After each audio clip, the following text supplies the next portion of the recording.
Local stories, local people. We're taking you inside Western Mass News. It's the Even Better Western Mass podcast with Dave Madsen. Welcome to the Even Better Western Mass News podcast. Each week I sit down with a local newsmaker or someone making a difference in Western Mass to hear what they have to think in more than just a 15 or 20 second soundbite. My guest this week is Paul Robbins of Paul Robbins Associates, a strategic communications agency. Paul works with clients in public relations, marketing, and crisis communication. He's also guided campaigns of many local and regional political candidates. This week, Paul and I talk politics, the political divide between Republicans and Democrats, the race for the White House, Senate, and House in Massachusetts, and some local legislative battles. Here's my talk with Paul Robbins. Right. Paul, thanks for being with us. Yes, sir. Very good to see you. Good to see you, too, in this very interesting political time. Yeah. We should note that we're recording this on the day after the State of the Union. Let's talk about the state of the Republicans and Democrats. I can remember being in Washington in 1998 for the Clinton impeachment, and Richie Neal in the congressional lunchroom. Newt Gingrich was like 2 tables over, and he said, I haven't spoken to him in like 3 or 4 years. Yeah. It seems like things have gotten much, much worse. You know, you bring up Newt Gingrich. That was the tipping point in our political system. At that point, when they came in with contract for America, and they said, we're not going to need any of you because we're in the majority now. And if you remember, the Democrats have been in majority for a long time. Sure. It's at that time also that the super PACs were launched, and where talk radio, particularly right-wing talk radio, really took off. Rush Limbaugh. Yep. So you had a perfect storm that began right then, and we have really not recovered from that. So the State of the Union really is, we are as divided as we've ever been. That was put on steroids in the last election because of a confluence of bad things. Absolutely, there was interference in our election. So I always tell people there's this thing called the Rainmaker. Back in my early career, I was in Washington, and Bob Squires, who had done many national campaigns and international campaigns, was a contemporary of Joe Napolitan, who, between Bob Squires and Joe Napolitan, started the modern political consulting business. Yep. So Bob Squires explained what a rainmaker is. A rainmaker is, let's say I'm a loose supporter of Hillary Clinton, and I really don't like Trump. But if I had to go to the polls, I'd probably vote for Hillary Clinton. Yeah. All of a sudden in my news feed, I start getting stuff about Hillary Clinton that affects me in a visceral way. Let's say I lost my house in 2008 to the mortgage crisis. I see on my Facebook, I see these targeted messages to me about Wall Street, and then I see a message that she got a $675,000 fee from Goldman Sachs. Now I say to myself, I'm not sure I can go and vote for her. Yeah. I live in Michigan, so I don't go and vote. Michigan, there were 4.2 million votes cast. 10,000 votes was the difference. Yeah. I could be one of those 10,000 people. So what we've learned from Newt Gingrich, fast forward to Willie Horton, where Mike Dukakis was 20 points ahead. They dropped a PAC ad. It wasn't a George Bush ad. Everyone thinks it's a Bush ad. Yeah. Of course, he knew what was going on. Totally eviscerated Dukakis, soft on crime. And what everybody learned is you drill down, you beat up the other side, and you raise their negatives. And either you push people away or it rains out, theoretically, and I stay home. So that's where we're at. And everyone has learned that in our business. So last night, it was really shocking, really. We've gotten this far where, even under Clinton, where this all started, sure, you still had some working together. There were some remnants of it still. Now we're completely polarized, which is a sad, really, state of affairs. And two things last night. President didn't shake Nancy Pelosi's hand, and at the end of it, she ripped up his speech. He is who he is, right? So he's a bully. The people that vote for him say, I don't care. I mean, we needed to throw kryptonite into the system. And I kind of get where people are coming Sure, from. yeah. If you add all the Bernie votes and Trump votes from 4 years ago, there's a lot of people who've not recovered from that 2008 meltdown, and they're mad. Yeah. And they see the political attacks, and they see the ads, and they keep voting for throw the bums out. So he was the ultimate throw the bums out vote. So it wasn't necessarily for Trump. It was a vote for change in many instances. Interestingly enough, the key voting demographic that put him over the top was former Obama voters in places like Wisconsin, Ohio, Florida. And what they were saying to Obama, remember he was change, hope, let's throw the bums out. So the system hasn't actually adequately addressed that. So they come in, and then you have what you have. I think the Democrats are really bad at messaging, though. Yeah. I think tearing up the speech, so that becomes the headline, right? Not the if she hadn't done that, the snub on the handshake probably would have been the headline. Sure. So I think the Democrats, they've never had really good strategy. If you go back to Richard Nixon, his comeback, Roger Ailes was behind the scenes. All about Ailes, He created Fox News Network out of that experience. He was a political operative. People don't realize. He was behind the Willie Horton ad, all those things. So they are really good at messaging, and they really do have a take no prisoners. They don't care if you don't like what they're saying on the other side. They just go. And the Democrats, sometimes are almost too democratic. So I feel like these things are huge symbolically. So to rip up the papers, I think was an error. I know how she feels. Sure. Get even at the ballot box. Talk about health care. I mean, that's still the number one issue for people. That's why they won in 2016. And Pelosi was behind that, winning of the House. She said, we're not going to talk about Trump. We're going to talk about health care. And they won.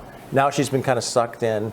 And of course, the impeachment thing was, there's a lot we could talk about on that in terms of how that was, I'm not going to say mismanaged, but how that was perceived by the American voter. Sure. It's just one more element in the divide. Right. More than anything else.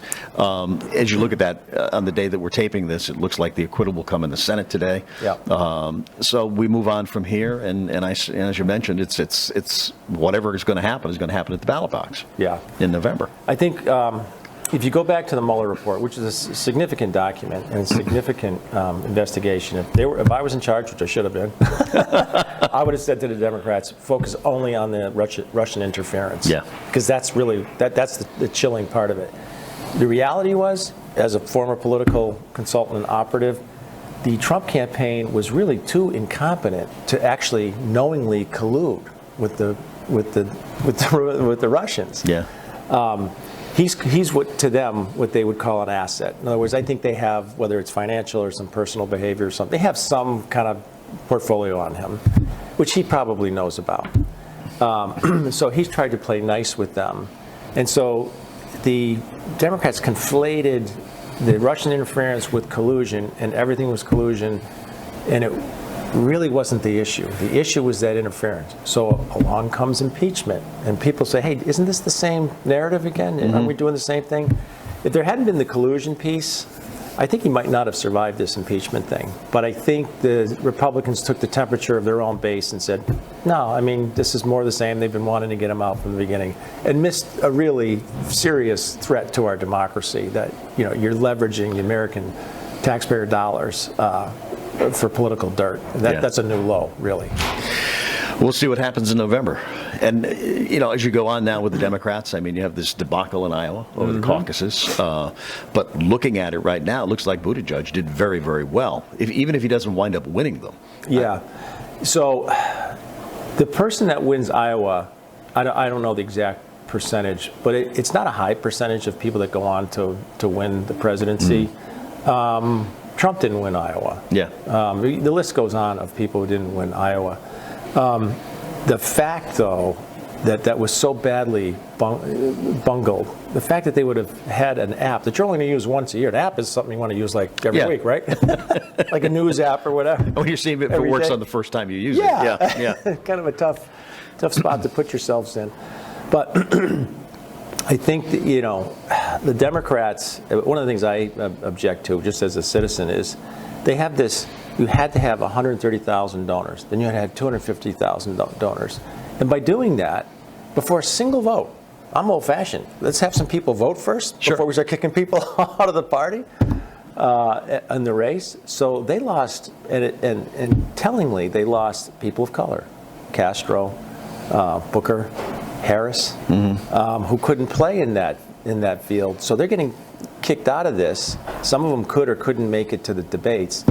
And it's a total debacle. And you have the tearing up of the speech preceded by the debacle in Iowa, and the American people who only focus on this stuff. The window opens brief periods of time, in terms of election. What is going on with that Democratic Party? Yeah. Is what they're saying. And so I think they have a fundamental problem, and now they're trying to stop Bernie. He might be the nominee. Yeah. So they've got a real, come to Jesus moment. And I'm sure the Trump campaign will play off of that. Absolutely. I remember after two Reagan wins, there was the Bush win. So you had 3 terms in a row. Right. And the Democrats were kind of where they were now, are now. And Bill Clinton and a bunch of other moderates got together and formed something called the Democratic Leadership Conference.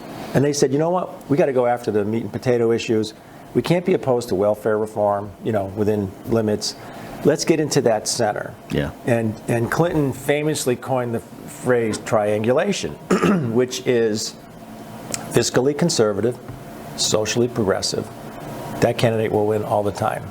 And you've seen examples of it here in Massachusetts. Bill Weld, Charlie Baker, Mitt Romney. I think it's almost the definition of most American voters. Yeah. At least I know people in our age group. Absolutely. Yeah. So that's where people are.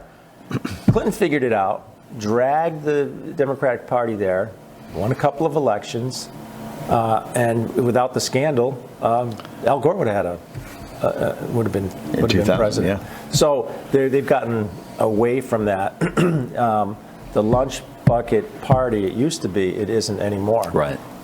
Let's focus closer to home. We've got a Senate race in the Democratic Party. Do you remember? I couldn't think back. I don't remember the last time, if there was a last time, where a sitting senator is challenged by someone else in his party. Yeah, and because the last name is Kennedy, that probably makes it all different. Yeah, it's. I think what's happening also, there's a generational. I always say to folks, there's actually 4 parties. Republicans, you have the kind of the never Trumpers, which are the traditional.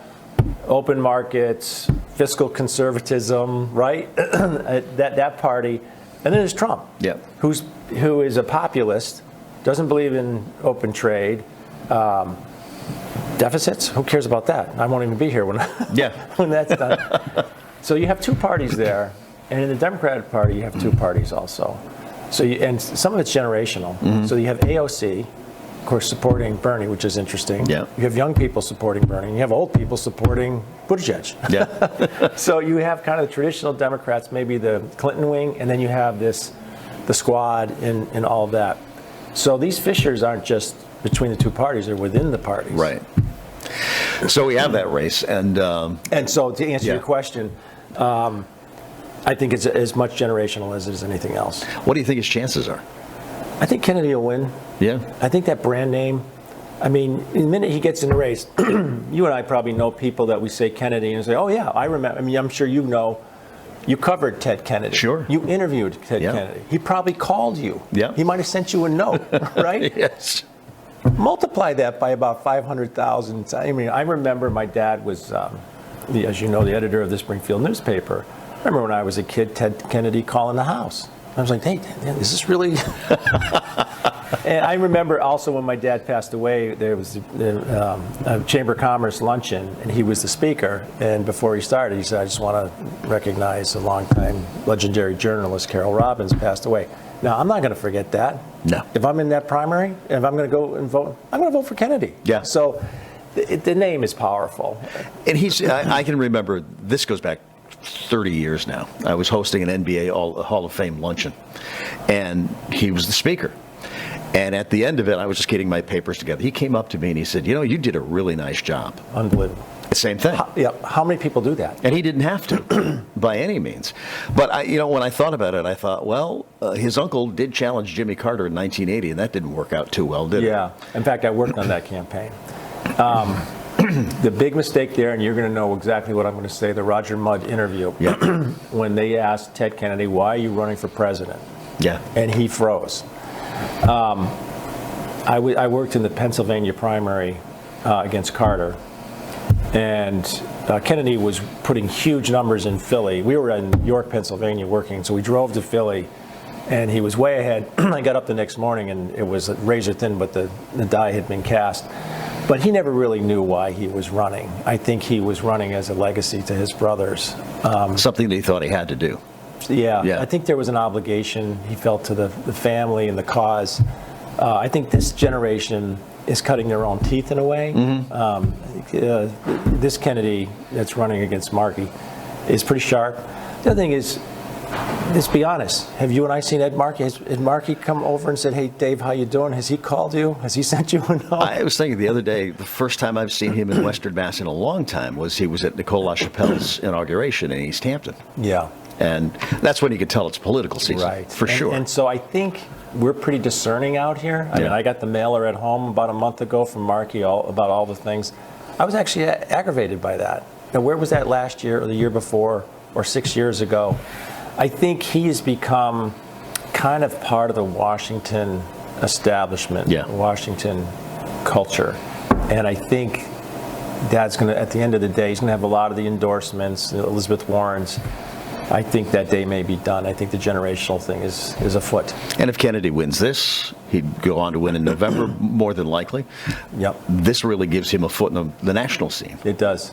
And I get the sense that he's more of a moderate. Maybe that, Bill Clinton we were talking about, kind of the lunch bucket issues. If the Democrats could just focus on the issues, I look at, so how would you run against Trump? And my brain always works as a consultant, and I would say, well, let's go to the videotape. I'm going to build infrastructure. It's what I do. I love building things. Well, he got ticked off at Nancy Pelosi, said no infrastructure. Yeah. Healthcare. It's going to be beautiful. Wait till you see. It's going to be not cost anything, and pre-existing conditions will be included. Nothing happened. In fact, they proposed a bill to cut pre-existing conditions out of it. So if you looked at all the things that he said, Mexico's going to build the wall. Trust me, believe me. And so they've gotten away from the kind of standard meat and potatoes, go to the record, remind people. Yeah. And they're playing in a game where Trump is very good at fanning his base, and the Democrats are kind of diffused right now. Yeah, it's and you look at it locally too. I mean, Massachusetts is different, I think, from any other state in the country, given the fact that it's so heavily Democratic. And you're seeing a lot of people. I think let's go to the Richie Neal race. Alex Morse running against him. That part of me believes that Morse was getting impatient, and if I'm going to run, I'm going to do it now. What do you think his chances are? I think it's really hard to envision any scenario where Alex wins. I've had the same thought you did. I was scratching my head and said, what would have caused this? But if you remember at the time, Democrats were nationally were feeling very good. This generational thing was starting to happen, which I think this is almost like the Kennedy-Markey thing played out in the congressional level, locally. I mean, we have the chairman of Ways and Means. Yeah. I mean, you and I are old enough to remember Silvio Conte and Eddie Bolin. People in this area, those are powerful dudes. Yeah. I think Bolin was on appropriations, House Intelligence. There's the Bolin Amendment. It has to do with Iran and Iran-Contra and all that stuff. So it's kind of surprising to me. I think there was an impatience there.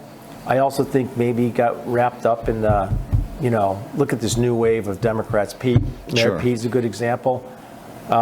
There's national money that was now coming in. It used to be the national money would wait till the primaries were over. Now they're coming in. So the national money comes in to hurt the never-Trumpers in primaries. And the national money is coming in because Richie Neal supposedly isn't progressive or liberal enough. I mean, if someone said that to us 20 years ago, we'd say, well, you're nuts? Sure. So I don't see how he pulls that together. Yeah. You mentioned Sil Conte. Do you remember, and I don't know if this is the late 60s or early 70s, where he had the endorsements of both the Republican and Democratic parties? Yes. I mean, you look at that today and go, well, how's that possible? How is it possible? Well, here's the thing, Dave, that's really, and you've lived it as well as I. Massachusetts is remarkable. Yeah. Right? Yeah, so it we're really a very is. blue, liberal state, but we've had more Republican governors than we've had Democratic ones in the last umpteen years. I did Brian Lee's race. Again, speaking of triangulation, fiscally conservative, socially progressive, Republican running in that Senate district when I took his campaign, 3 Democrats to every 1 Republican in that district. However, the largest number of voters were unenrolled. Yeah. So the largest voting group, even in liberal Massachusetts, are not affiliated with either party, which people don't realize. Sure. So we have, and our legislature works. Yeah. Right. So it's really it's an odd one-off, but Silvio, and I think Conti, Boland, got along with people. And we're used to that here. So it's kind of a disconnect to look at what's happening. And our governors, too. I've had this conversation with other people, too, that the Mitt Romney who was governor of Massachusetts was not the same Mitt Romney who ran for president. Yeah. And I wish he had stayed the same Mitt Romney. He might have won. I think that's the Mitt Romney we're seeing in the Senate in Utah now. Yeah, which is nice to see. Yeah. Why he, I guess you have to win a primary, right? Yeah. So that comes back to this kind of gerrymandering that we have. And people don't realize that gerrymandering has given us this new system. So they will do a pork chop district that cuts out anybody that's not either right or left. And it's on both sides. It's not just the Republicans. Right. So if you're running in a Republican district and the red meat is not red enough, you risk losing. And that's why these guys are standing behind Trump, because they're terrified. Yeah. And Trump is raising historic amount of money through the Republican National Committee. And that's what you and I have experienced with, in Massachusetts. Sure. is a bygone era. It really is. Yeah. It is. And I think back, I think probably the one I think about the most is Tip O'Neill and Ronald Reagan. How they could argue during the day, but sit down and have a beer at night. Yeah. That those days, we're probably never going to see those again. Probably not going to see those again. And I don't know what solves it. And I also think those who want to do us harm, it was Russia, but it's going to be other players. This rainmaker concept, which I try to break that down for people to see how simple these things can get. Let's face it, there was a guy that thought Hillary Clinton was running, he's in jail now, a child pornography ring in a pizza shop in D.C., showed up with a gun and fired the gun. Yeah. He's serving 4 years, all because of what he saw on the internet. Yeah. And the fact that Facebook is going to allow you to say anything. I mean, you and I also know we had to be careful on TV spots. Sure. Print ads in the day. Well, you didn't have to run them. No, you didn't. There was equal time. Yeah. That whole thing. You bring about the internet and then social media and things like that. That really has changed everything, too. I mean, it's this whole concept of the president and talking about fake news. Well, that's where it started. Yeah, absolutely. Anything can be out there, and you don't have to. There's no accountability for it. So here's the thing. I'm writing this in my blog right now as we speak. I love ocean waves. I love big waves. So on my Facebook feed, I purposely click on anything about waves. And guess what I get every day? A steady diet of ocean waves. Ocean waves. Okay, so that's not political, right? Yeah. However, let's say I click on something that says Hillary Clinton is running a child pornography ring in a D.C. pizza shop. I click on that.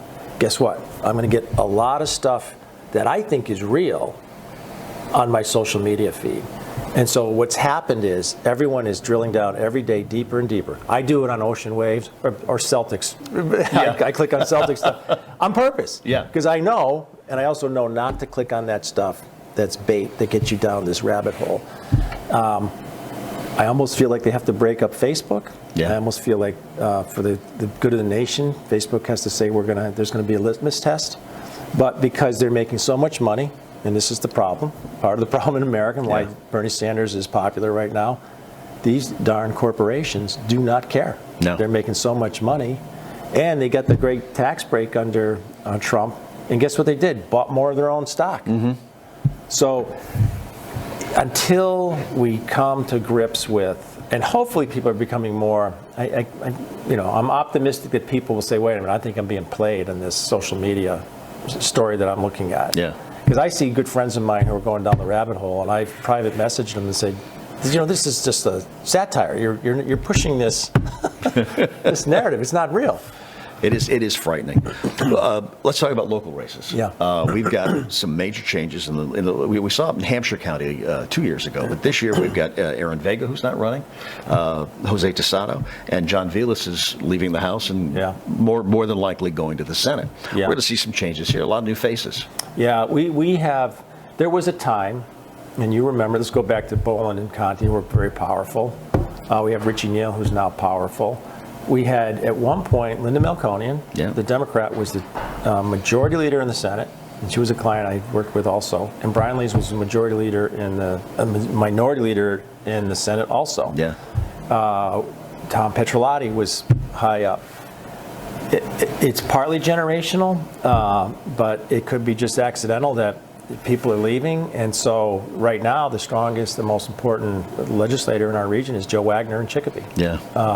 Who's a great public servant, gets it, but that's a pretty big plate for him to carry. So we're going to lose, and we're going to lose some people of color, and maybe they'll be replaced by people of color. So it's a very, transformative time. Yeah, I think back in the '60s, and when Morris Donahue was president of the Senate, David Bartley was Speaker of the House. Got a lot of stuff done around here. Oh my God, we did, and we got spoiled by that. We did, and now, we're 10% of the vote in the statewide, and so we're probably about 10% of the leadership now. Yeah, and so that's a bit that's concerning, but. That happens. You mentioned your dad, and did you get your love of politics from your dad? Yeah, I remember I used to do floor demonstrations in a pretend convention in my living room.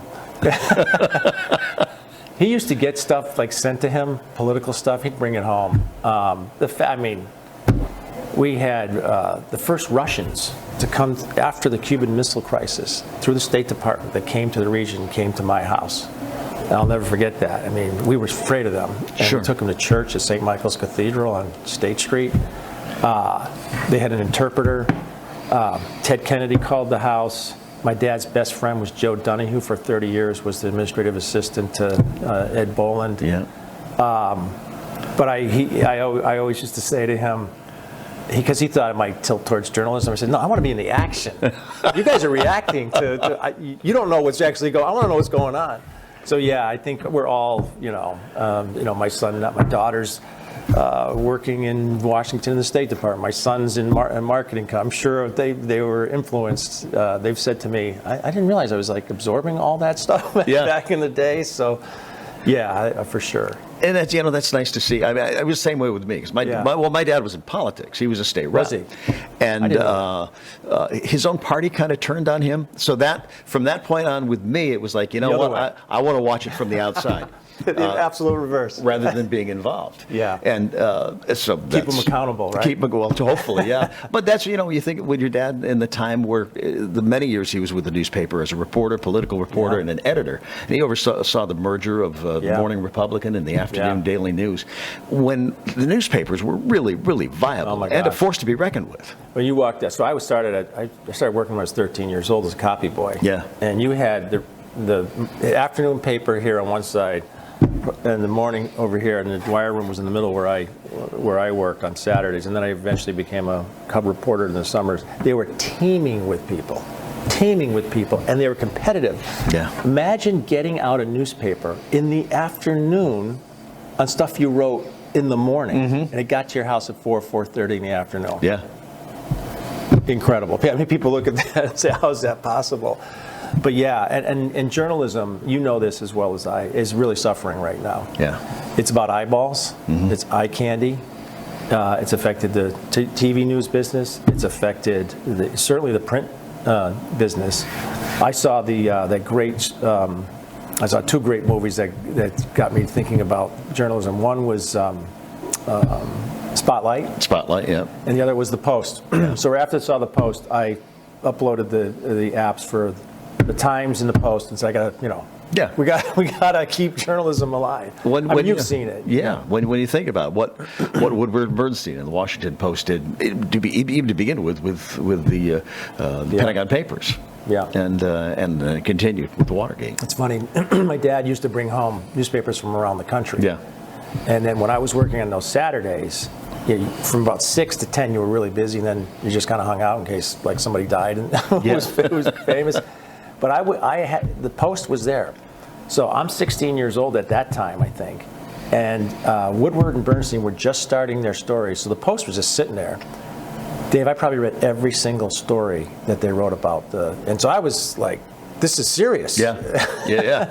And this is before it became, more. And the risks they took. Oh my gosh. I mean, the Washington Post was under a boatload of pressure. Yeah, and in the movie, they really pressured. And I guess I didn't know it at the time. The Post was not doing that well. No. And they could have gone under. And there are moments in American history when someone has the courage, and maybe we can get one here someplace, to say, no, I'm going to do the right thing. And she did. Yeah. And the rest is history. Paul, we've seen a lot through the years, and different things, but my hope is, and hearing this from you will make me feel even better, but we're all going to be okay. We are going to be okay.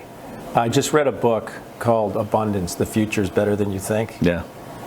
The small sliver that we see, right, and it's because of the eyeballs you and I are just aware of, we're getting a false sense of reality. Yeah. So I was having a conversation with a young person yesterday about global warming. It's never going to change. And I said, actually, I did some work a few years ago for a large $8 billion company called NG. Everyone's familiar with the coal tower before you get to Northampton. You pass it all the time. They closed that down. They put 30,000 solar arrays that people can't even see. They're down by the river. And I remember when we did that project, it's a French-based company. This is about 2 years ago. In a French accent, this guy said, we're going to be out of carbon in 5 years as a company. Yeah. It's dead. I think Jim Cramer on CNBC said, carbon's dead. Fossil fuels are dead. So a lot of this stuff is happening under our noses, and this book exemplifies this and says we're actually heading in the right direction. There's less death, less murder, less poverty, less hunger, more collaboration. I really feel like the Trump thing is a lashing out, and I'm just going to be honest about it. I think a lot of it has to do with race and prejudice, and I think folks want an America that was whiter, word cleaver. And it's changed, and people are struggling with the change. But under the surface, you have a son. I mean, people who are younger than us are seeing more collaboration, more, interest between varying groups. So I think that's all starting to change. The surface is kind of tough, but we're going to be okay. All right. And we're going to be okay. I do. Paul Robbins, thank you. Always good to see you. The iconic. Always Madsen. good to see you. Thanks, Paul. Great to see you, man. I hope this conversation with Paul Robbins gave you some insight into the political climate here in Western Massachusetts and the country. Let me know what you think about this podcast and any ideas you might have for future podcasts, guests you'd like to see. Send them to me at dave.madsen@westernmassnews.com. Next week, I sit down with local entertainer, radio personality, and the owner of his own commercial production business, Dave's Creative, Dave Brunell. He has entertained at countless local venues and introduced Rachel Maddow to the world. That's next week on Even Better Western Mass. I'm Dave Madsen. Thanks for watching and for listening.